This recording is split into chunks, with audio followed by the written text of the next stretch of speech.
with another Pet of the Week. I'm here with Mr. Van Layer and his beloved pup, Shelly. How are you doing today? Doing fine, thanks. Doing good. Shelly's, I think, doing pretty good. He's been on my lap since we started filming. I don't think he's leaving anytime soon. I think he's found a friend. He looks very happy with you.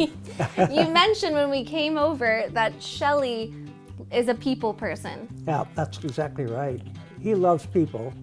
Almost anybody in Turbin who knows Shelly knows his name. I think they know him more than they know me. So his name's Shelly. How did you come up with that?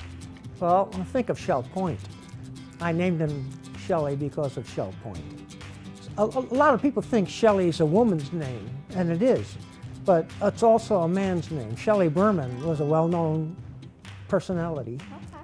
And you mentioned the reason you bought Shelly was because you saw a dog that looked like him, was that right? Exactly. Living next door to me when we first came here was a family, Hall, who owned a Havanese, which is the breed that this Shelly is.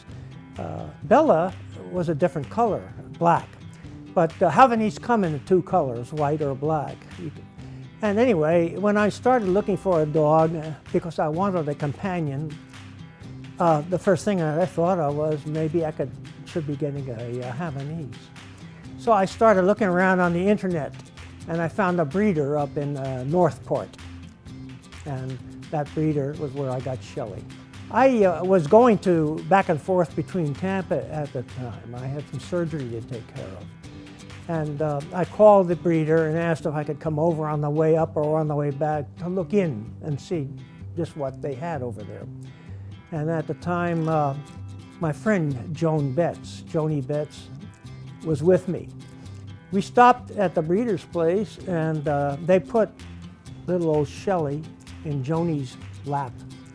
And after a few minutes, Joni said, "Jan, you're not leaving without this dog." Oh, and that was it? That was it. That was it. I bought him on the spot, and boy, am I glad I did. It was a good decision, you'd say. Oh, the best. Best one. How would you describe Shelly's personality?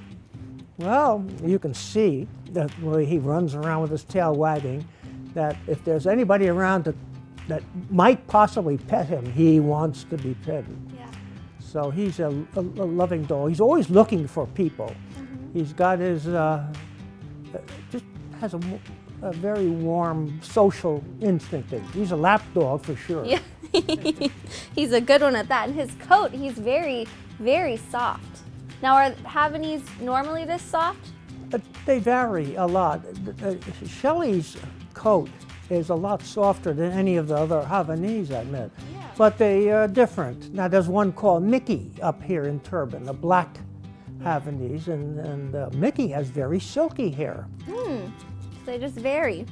And what are some of the things you like to do with Shelly around here? You like to go for walks? Oh, every day we walk him 3 times. 3 times? And then he likes to play tug of war with me. And does he ever play with any of the other dogs around here? Yes, he loves a lot of the dogs around here. Yeah. He plays with them. When he sees a dog, he knows he may be in the distance somewhere, but right away you can tell because his tail starts going. Yeah. He's very sweet. You interviewed Lily once, didn't you? Yeah. That dog and Shelly just love each other. Yeah. When Lily's tail starts going, Shelly's tail starts going, and then they just have a wonderful time together. Well, it's so nice that so many dogs are in the community, and they're really allowed to be everywhere, and it's nice just to have them everywhere with you when you're going around. He doesn't get along with every dog. Right. There's always one or two dogs that somehow either frighten him or what. Maybe a dominance thing or something. Yeah, it could be. Yeah. He's never bitten any other dog, but every once in a while he kind of lunges at a dog. Right. Well, I want to thank you, Mr. Van Layer, for letting us come in today and meeting Shelly and being on this week's Pet of the Week. Okay. Nice of you to come over. I enjoyed it. And I think Shelly did too. I think so. I know he did.